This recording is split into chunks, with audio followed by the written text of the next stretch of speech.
जमलेल्या माझ्या तमाम हिंदू बांधवांनो, भगिनींनो आणि मातांनो,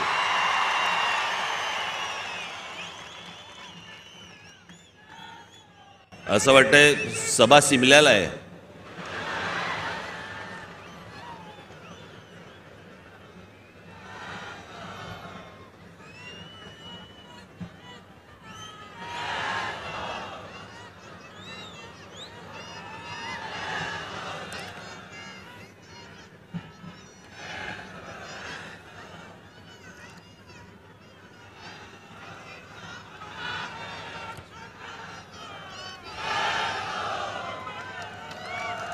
काय बोलणार?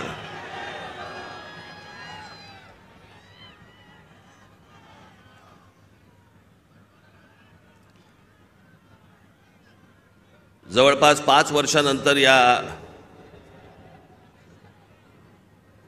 खास करून महाराष्ट्रामध्ये निवडणुका होत आहेत.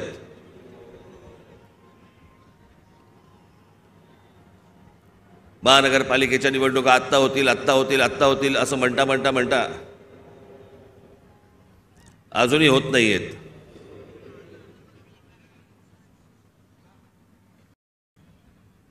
त्याच्यामुळे 2019ला ज्या निवडणुका झाल्या त्याच्यानंतर आज 2024ला निवडणुका होत आहेत आणि सगळे आचारसंहितावाले सगळे जागे झालेत. काल मी एक बातमी वाचली की आचारसंहितेसाठी म्हणून, निवडणुकीसाठी म्हणून महानगरपालिकेची जेवढी हॉस्पिटल्स आहेत तिकडचे डॉक्टर्स आणि नर्सेस यांना निवडणुकीच्या कामावरती जुंपवलंय.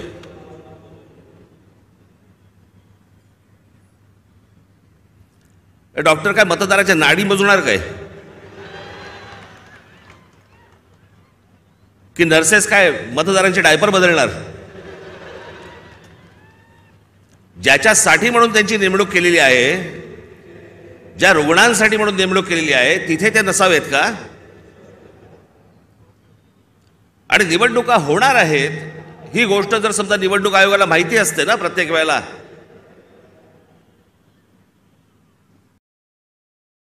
एक पॅरलल फळी का नाही उभी करत तुम्ही?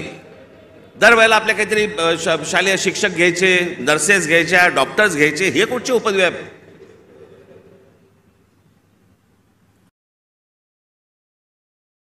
मी आपल्याला आत्ताच सांगतोय, ज्या डॉक्टरांवरती आणि ज्या नर्सेसवरती ही निवडणुकीची जबाबदारी टाकलेली असेल तिथे त्यांनी जाऊ नये. आणि ज्या रुग्णांची सेवा करण्यासाठी म्हणून तुम्ही आयुष्य घालवताय त्या हॉस्पिटलमध्ये परत तुम्ही जा, तिथे काम करा. तुम्हाला नोकरीवरनं कोण काढतं मी बघतो.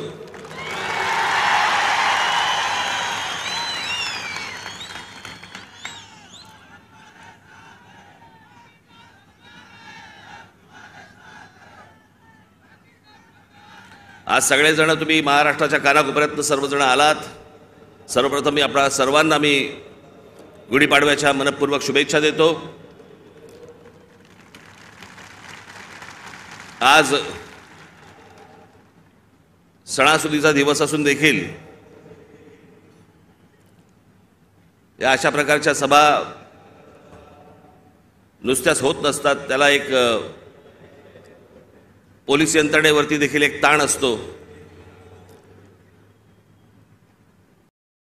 पण आपल्या सणासुदीलाच्या दिवशी सगळ्या गोष्टी बाजूला सारून अशा कामांना ज्यावेळेला पोलीस माझे सहकारी ज्यावेळेला जुंपलेले असतात, त्या सर्व पोलीस अधिकाऱ्यांचे,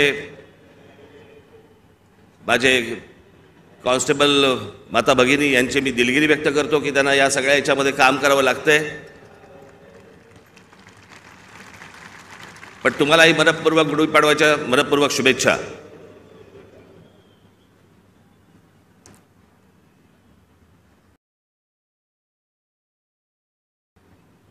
जसे तुम्ही ऐकत होतात तसा मीही ऐकत होतो. जसे तुम्ही वाचत होतात तसा मीही वाचत होतो. त्या अमित शहांच्या भेटीनंतर जे काही चक्र सुरू झाली, बरं हे आमचे बांधव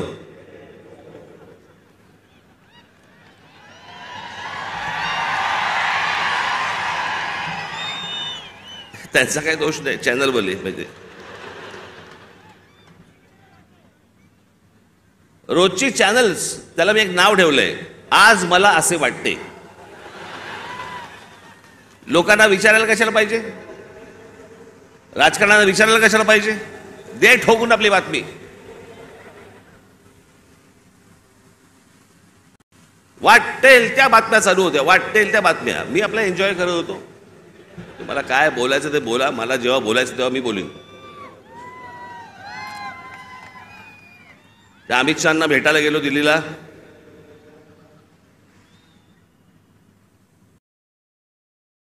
तर तिथे अमित शहांना भेटीच्या वेळेला कोण, अमित शहा आणि मी. तुम्हाला कुठून रे कळलं?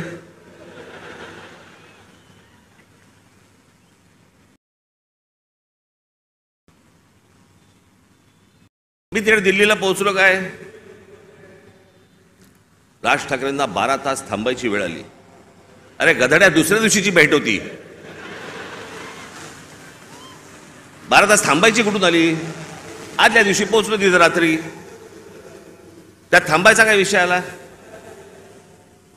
पण हे थांबत नाहीत. मला असे वाटते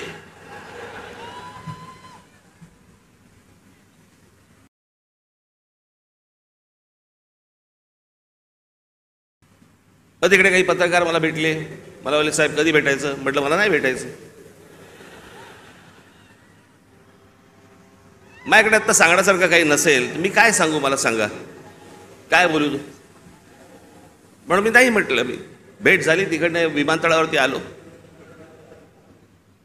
इथून जाताना पण वो देखो जा रहे हैं.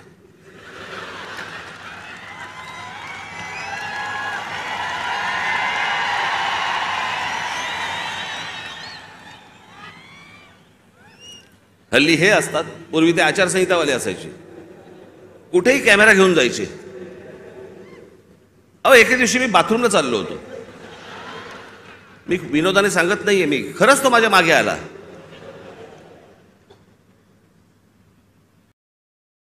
म्हटलं पुढे काय करायचं ठरवलंयस?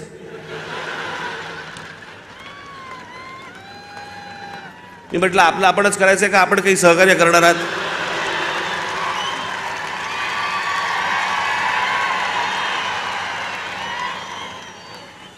कुठे जरा मोकळीक म्हणून नाही. मी इथे माझ्या इकडे घराच्या बाहेर पत्रकार बिचारे ते बसलेले असतात, त्यांना काही.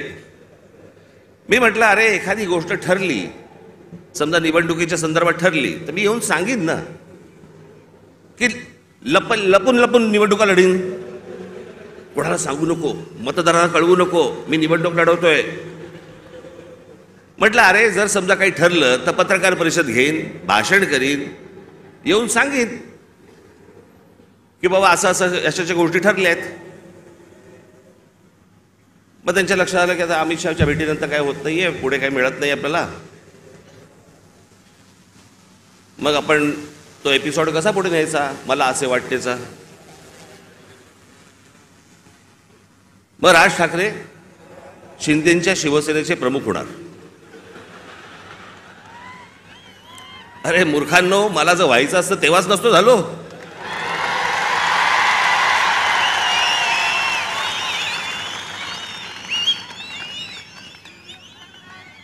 या माझ्या घरी इथे जवळपास 32 आमदार, 6-7 खासदार, आपण एकत्र बाहेर पडू आणि काय मग नंतर माझा महाराष्ट्र दौरा सुरू झाला. तोपर्यंत इकडे सगळी काहीतरी बांधणी सुरू होती. मी आता काही नावं नाही घेत कोणाची. आणि ह्यांना वाटलं मी काँग्रेस मध्ये ज्याला सत्ता होती त्यांची जॉईन होणार बाकीच्यांसारखा.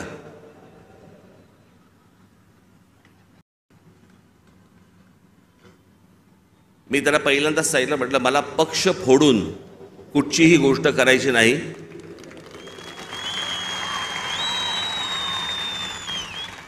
आत्ता म्हटलं माझ्या मनात विचार नाहीये, पण जर उद्या जर समजा मी काही केलं, पाऊल उचललं तर स्वतःचा राजकीय पक्ष काढीन, पण कोणाच्या हाताखाली काम करणार नाही.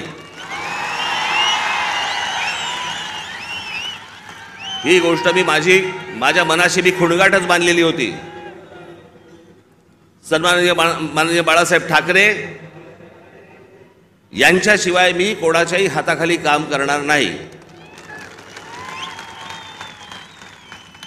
तरी त्यातल्या त्या एकाला संधी दिली होती, समजलंच नाही.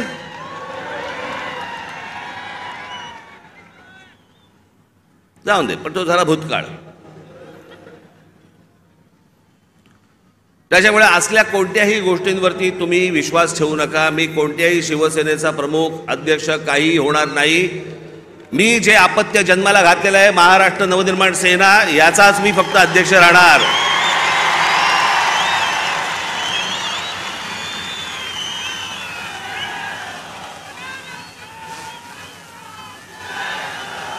तुमच्या सगळ्यांच्या विश्वासावरती हा जो पक्ष आजपर्यंत उभा केलेला आहे, त्याला 18 वर्ष झाली आहेत. ही असली गोष्ट माझ्या मनाला शिवत देखील नाही. पण काय नाही, मी आपला हसत होतो, कारण त्यांचं काही करू शकत नाही आपण. आज मला असे वाटते, वेगवेगळ्या बातम्या, वेगवेगळ्या गोष्टी येत होत्या. मी खरं तर काही गोष्टी लिहून आणल्या होत्या तेव्हा. मग ते काहीतरी जागा वाटप,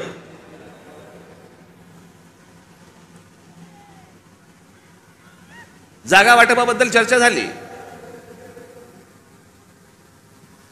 पण मी तुम्हाला खरं सांगू ना, मी शेवटचा जागा वाटपाच्या चर्चेला जो बसलो होतो 1995 साली, त्याच्यानंतर मी आजपर्यंत जागा वाटपाच्या चर्चेला मी कधी बसलो नाही. त्याच्यामुळे माझं टेम्परामेंटच नाही. 2 तू घे, 4 मला दे, मग ही नको, ती तू घे, तू ही घे, मग मला इथे सरकव, मग ह्याला इथे. मला ते जमत नाही, माझ्याकडनं होणार नाही, माझ्याकडनं जमणार नाही.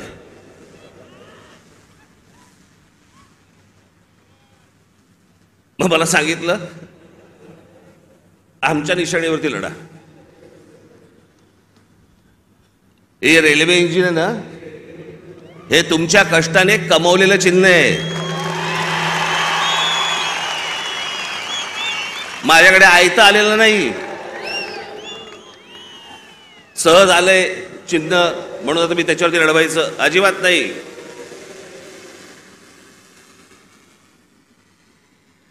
चिन्हावरती कॉम्प्रोमाइज होणार नाही.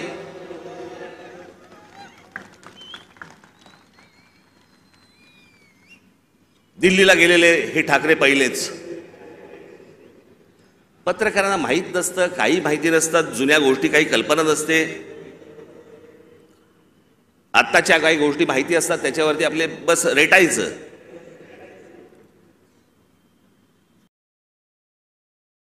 एकोणीसशे साली, मी तुम्हाला मुद्दामून सांगतो, 1980 साली माननीय बाळासाहेब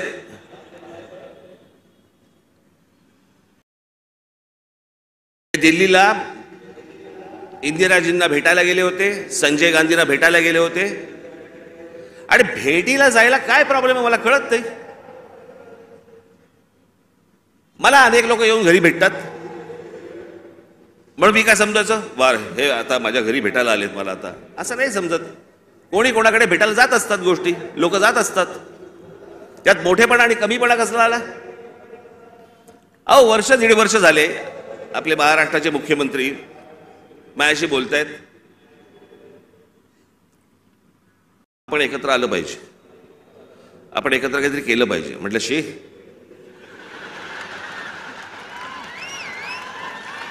म्हटलं काय केलं पाहिजे?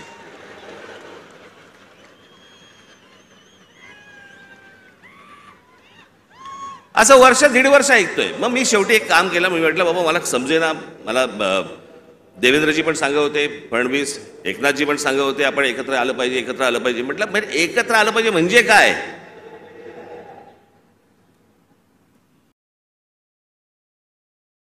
आणि मग त्याच्यात हे सगळे विषय निघाले. मग मी अमित शहांना फोन केला, म्हटलं मला जरा भेटायचं तुम्हाला. हे काय मला चाललंय मला समजत नाहीये, एकदा आपल्याशी बोलून मला काय नक्की ह्यांचं म्हणणं आहे ते मला एकदा कळलं पाहिजे.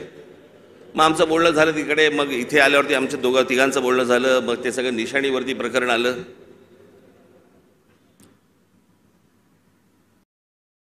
मग लगेच सुरू झाले एका भेटीत, एका दौऱ्यात. मग आता त्या लाव रे तो व्हिडिओचं काय होणार? मी तुम्हाला पहिली गोष्ट एक सांगतो, थोडीशी पार्श्वभूमी देतो. माझा जन्म ज्या घरात झाला त्या घरामध्ये शिवसेनेचा जन्म झाला.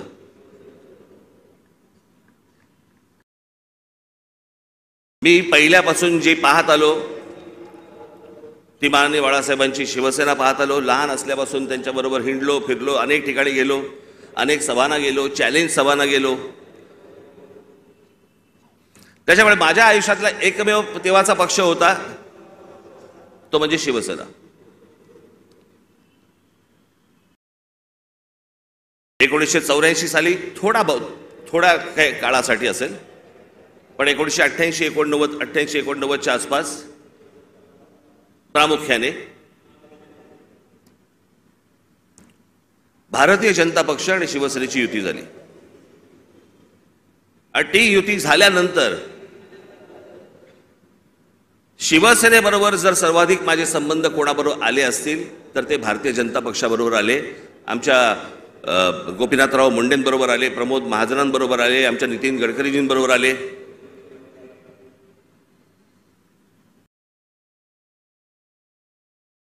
आणि ह्यांच्याबरोबरचे जे माझे संबंध होते हे राजकारणाच्या पलीकडचे पण होते.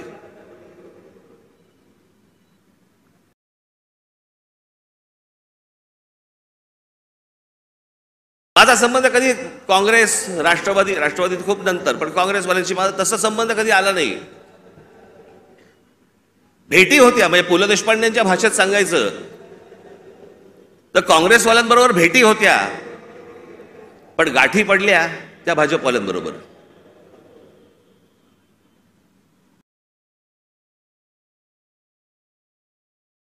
त्याच्यामुळे अनेक वेळेला त्यांच्याबरोबर माझे अगदी चांगले संबंध तेव्हापासून प्रस्थापित झाले. मग आमचे प्रमोदजी गेले, मग त्या दरम्यान मी गुजरात दौऱ्यावरती गेलो. नरेंद्र मोदी यांच्याबरोबर माझे संबंध प्रस्थापित झाले. मी गुजरात पाहिला, त्यावेळेला खूप चालू होतं की गुजरातमध्ये कशा प्रकारची प्रगती होते, कशा प्रकारची डेव्हलपमेंट होते.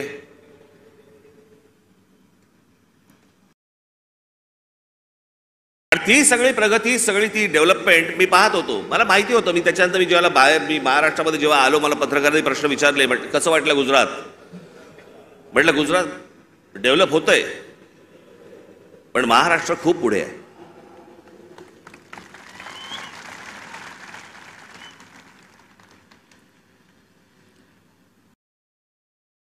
मग त्यावेळेला ते जसे जसे त्यांच्याबरोबरचे संबंध माझे प्रस्थापित व्हायला लागले, एक वेळ आली या देशामध्ये हा राज ठाकरे पहिला माणूस होता ज्यांनी या देशाचे पंतप्रधान नरेंद्र मोदी व्हावेत असं बोलणारा पहिला माणूस मी होतो. त्यांच्याही पक्षातलं कोणी बोललं नव्हतं तोपर्यंत.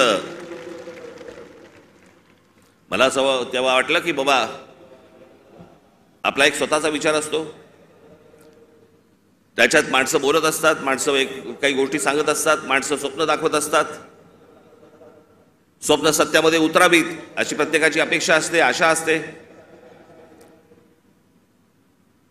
आणि मग ज्या वेळेला 2014ची निवडणूक झाली, 2014च्या निवडणुकीच्या अगोदर मी काही अनेक भाषणं त्यांची ऐकत होतो, आणि 2014ची निवडणूक झाल्यानंतर मला असं वाटलं, अरे मी जे ऐकत होतो ते आता मला या 5 वर्षात दिसत नाहीये. काहीतरी वेगळ्याच गोष्टी दिसत आहेत. नोटबंदी काय दिसते, बुलेट ट्रेन काय दिसते. मी तुम्हाला आजही सांगतो, ज्या गोष्टी मला पटलेल्या नाहीत त्या मला पटलेल्या नाहीत. उद्या कितीही संबंध परत चांगले झाले किंवा नाही झाले तरी ज्या गोष्टी मला चांगल्या वाटल्या स्वागत करणार, ज्या गोष्टी नाही पटल्या विरोध करणार. आणि ज्या माणसावरती सर्वाधिक विश्वास असतो, 30 वर्षानंतर राजीव गांधींची सत्ता आली होती 1984 साली, त्याच्यानंतर 20-30 वर्षानंतर एका माणसाच्या हातात या देशाचं बहुमत आलं. मी विचार करतो या देशाचं काय काय गोष्टी होऊ शकतात, काय काय गोष्टी घडू शकतात.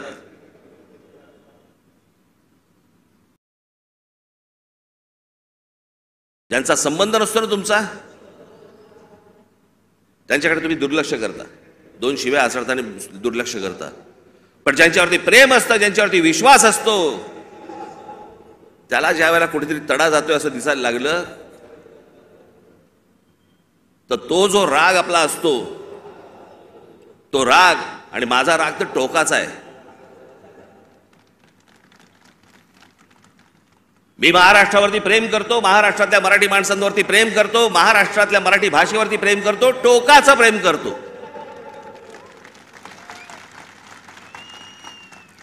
तसं एखाद्यावरती मी जर विश्वास टाकला तर मी टोकाचं प्रेम करतो. पण मला जर समजा तशी गोष्ट दिसली नाही तर मी टोकाचा त्याला प्रतिकार करतो, टोकाचा विरोध करतो. तो टोकाचा विरोध तो 2019 सालच्या माझ्या त्या लावरे तो व्हिडिओचं काय त्याला कोणीतरी टॅगलाईन दिली, लावरे तो व्हिडिओ, पण त्या सगळ्या गोष्टींमध्ये ती गोष्ट तुम्हाला दिसली असेल. होय, टोकाचा विरोध केला मी. ज्या ज्या वेळेला त्यांच्याकडनं चांगल्या गोष्टी ज्यावेळेला घडल्या, 370 कलम ज्यावेळेला रद्द झालं, त्यावेळेला अभिनंदन करणारं पहिलं ट्विट माझं होतं.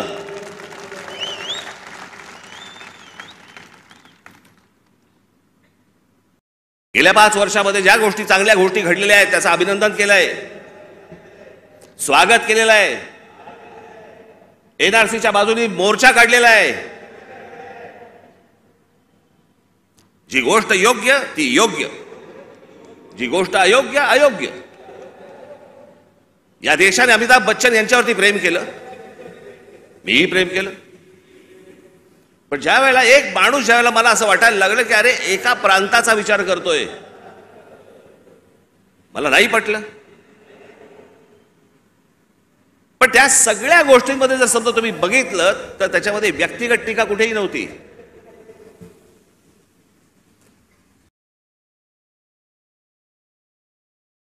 आज उद्धव ठाकरे आणि संजय राऊत ज्या प्रकारची टीका आज नरेंद्र मोदी आणि भारतीय जनता पक्षावरती करतायत, तशी माझी टीका नव्हती. मला काही नको होतं, मला मुख्यमंत्री पद मिळालं नाही म्हणून मी विरोध नाही केला, मला भूमिका पटली नाही म्हणून मी विरोध केला.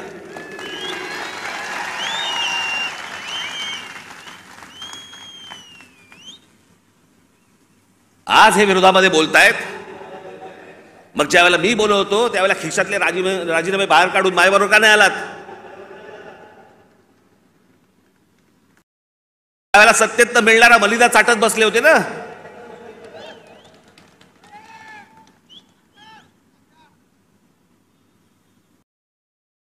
आज ह्यांना या गोष्टी सुचतायत. याचं कारण तुमचा पक्ष फुटला म्हणून, याचं कारण तुम्हाला सत्तेत हाकलवलं म्हणून, तुमच्या स्वार्थासाठी म्हणून या सगळ्या गोष्टी तुम्ही केल्यात. मी त्या गोष्टी नाही केल्या. मला भूमिका नाही पटली म्हणून मी विरोध केला, मला त्याच्या बदल्यात काही हवं होतं म्हणून नाही विरोध केला.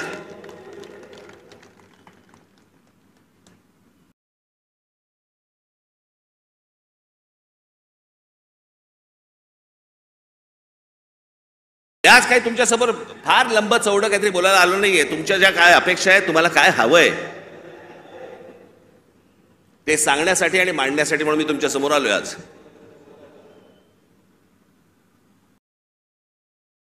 नरेंद्र मोदींकडनं कसं आहे, आज तरुण, आज आम्ही दुपारी बोलत होतो, 2006 साली ज्यावेळेला मी पहिलं महाराष्ट्र नवनिर्माण पक्ष स्थापन केल्यानंतरचं पहिलं भाषण ज्यावेळेला मी इथून केलं होतं,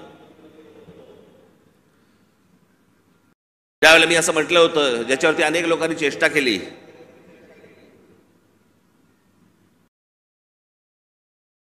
मी म्हटलं होतं की माझ्या महाराष्ट्रामधला शेतकरी हा जीन्स घालून ट्रॅक्टरवरती बसलेला मला शेतकरी मला अपेक्षित आहे, हवा आहे भविष्यात.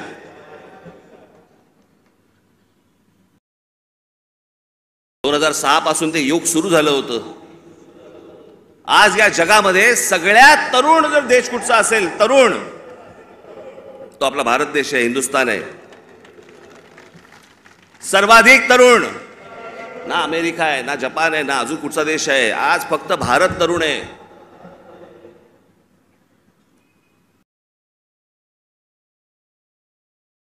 या तरुणांना, या तरुणींना शिक्षणाची गरज आहे, चांगल्या शिक्षणाची गरज आहे, तंत्रज्ञानाची गरज आहे, उत्तम नोकऱ्यांची गरज आहे, उत्तम व्यवसायाची गरज आहे, त्याच्यासाठीच्या मार्गदर्शनाची गरज आहे. त्याच्यासाठी म्हणून राज्य सरकार आणि केंद्र सरकारने आता काम केलं पाहिजे. आम्ही तेच बोलतो. आता जवळपास 18 वर्ष त्यातली निघून गेली, उरले फक्त 10 वर्ष. 10 वर्षानंतर हा देश पुन्हा वयस्कर व्हायला लागणार. तरुणांची संख्या कमी होणं माझी नरेंद्र मोदी यांच्याकडनं आज अपेक्षा आहे. बाकी सगळं सोडा, या तरुणांकडे, या भारतातल्या तरुणांकडे पहिल्यांदा लक्ष द्या.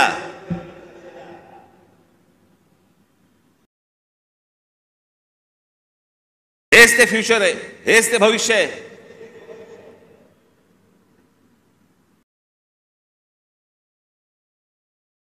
दुपारी बोलताना आमचा तोच विषय तोच होता की बाबा हे बघ, हा काळ कधी होता. प्रत्येक देशाचा एक काळ येतो.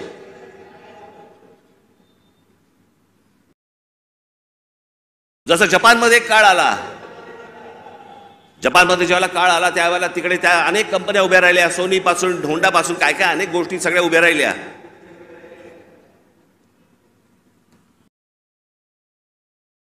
अनेक व्यवसाय उभे राहिले, अनेक व्यावसायिक उभे राहिले.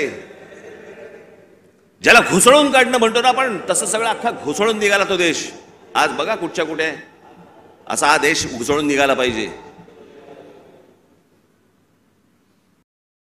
तसंच आज उद्या घडलं नाही. सगळ्याच गोष्टींवरचा समाजाचा विश्वास उडून जाईल. या देशामध्ये दुसरं तिसरं काही होणार नाही. या देशामध्ये फक्त अराजक येईल.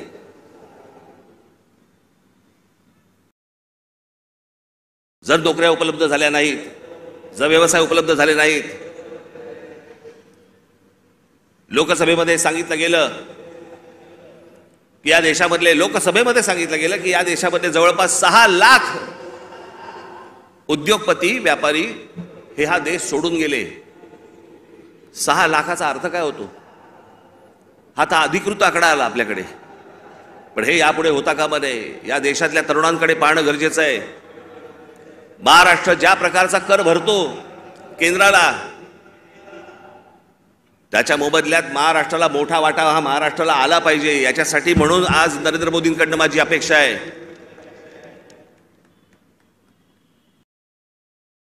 अनेक गोष्टींची अपेक्षा आहे. पुढचं काय 5 वर्षात काय घडतंय, ही निवडणूक, येणारी लोकसभेची निवडणूक या देशाचं भविष्य ठरवणार आहे. की आपण खड्ड्यात जाणार आहोत का आपण वरती जाणार आहोत. या अनेक निवडणुका येतील, पुढे विधानसभेच्या निवडणुका येतील. आज हाणामाऱ्या चालू आहेत. पुढच्या विधानसभेच्या निवडणुकीत काय होईल? कोथळे बाहेर काढतील.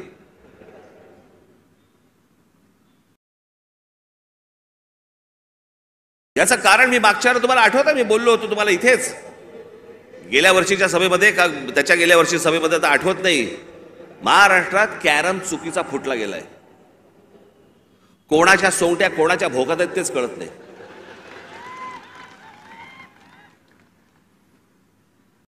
माणूस राजकारणातला आला की विचारावर वाटतं लागतं कोणत्या पक्षात. मध्यंतरी मी आपल्या पुण्याला गेलो होतो नाट्य संमेलनाला. तिकडे 5 जण मला भेटायला आले, नगरसेवक होते राष्ट्रवादीचे. मला बोलले नमस्कार साहेब. म्हटलं नमस्कार, आम्ही राष्ट्रवादीचे नगरसेवक. म्हटलं कोणाचे? त्यातले 3 बोलले आम्ही दादाचे, 2 बोलले आम्ही शरद पवारांचे. अशी सगळी परिस्थिती या महाराष्ट्राची झालेली आहे. या महाराष्ट्रातनं पुढे जाताना आपल्याला मार्ग शोधायचा आहे, आपल्याला मार्ग काढायचा आहे. माझ्या महाराष्ट्र सैनिकांवरती विश्वास आहे. आपण योग्य मार्ग आपण या महाराष्ट्राला दाखवू, निश्चित दाखवू. पण माझी महाराष्ट्राकडनं देखील अपेक्षा आहे, माझी महाराष्ट्राला देखील अपेक्षा आहे, माझ्या महाराष्ट्रातल्या मतदारांना देखील अपेक्षा आहे, माझी अपेक्षा आहे त्यांच्याकडनं. कृपा करून व्यभिचाराला राजमान्यता देऊ नका. ज्या प्रकारचं राजकारण या महाराष्ट्रामध्ये सुरू आहे, याला राजमान्यता जर समजा पुढे मिळत गेली, पुढचे दिवस भीषण आहेत.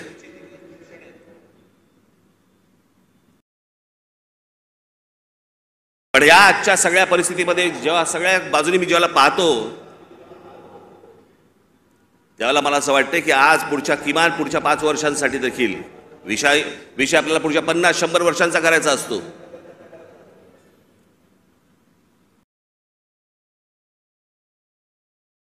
इथे ज्यावेळेला मी बसलो होतो, ज्यावेळेला देवेंद्र फडणवीस आणि मुख्यमंत्र्यांबरोबर, त्याच्यानंतर माझं आणि देवेंद्र फडणवीसांचं बोलणं झालं आणि मी म्हटलं की मला नको ते, म्हटलं तर मला त्या वाटाघाटी बेटाघाटी मला पाडू नका याच्यामध्ये.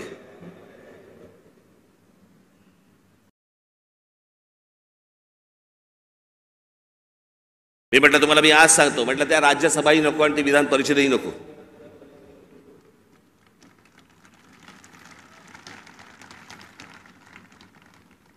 पण या देशाला चांगल्या खंबीर नेतृत्वाची गरज आहे, ज्याच्याकडनं माझ्या अपेक्षा आहेत त्याही पूर्ण झाल्या नाहीत तर राज ठाकरेचं तोंड आहेच. पण या पुढच्या काही भवितव्यासाठी म्हणून खंबीर नेतृत्वाची गरज असताना म्हणून मी त्यांना सांगितलं मला काही अपेक्षा नाही आहेत. महाराष्ट्र नवनिर्माण सेना, भारतीय जनता पक्ष, शिवसेना आणि एनसीपी, परंतु फक्त नरेंद्र मोदींसाठी बिनशर्त पाठिंबा देत आहे, हे मी आज आपल्या समोर सगळ्यांसमोर जाहीर करतो. आणि माझ्या गावागावातनं सगळ्या महाराष्ट्रामधनं आलेल्या माझ्या सर्व महाराष्ट्र सैनिकांना मला फक्त एकच सांगायचंय, विधानसभेच्या तयारीला लागा, जोरात विधानसभेच्या तयारीला लागा. पुढच्या गोष्टी पुढे आपण कसलाही विचार न करता आत्ता बांधणीचा विचार केला पाहिजे आपण. आणि त्याच्यासाठी म्हणून मी तुम्हाला महाराष्ट्रभर सगळ्या ठिकाणी भेटण्यासाठी लवकरच आपल्यासमोर येत आहे. आज जे काही मला मांडायचं होतं हे आपल्यासमोर आज मांडलेलं आहे. उद्या अजून जर समजा समोरच्यांची पकपक झाली तर अजून माझी दारं खिडक्या उघड्या करायला तोंडाच्या मी मोकळा आहे. आपण निश्चिंत राहा, जिथून आलेला आहात तिथून व्यवस्थित जा. जाताना आपण व्यवस्थित गाडीने ज्या आलेला आहात गाड्या नीट सांभाळून चालवा. घरचे लोक आपली वाट पाहत असतील. पुन्हा एकदा मी आपल्याला सर्वांना मी गुढीपाडव्याच्या मनपूर्वक शुभेच्छा देतो आणि आपणा सर्वांची मी रजा घेतो. धन्यवाद. जय हिंद, जय महाराष्ट्र.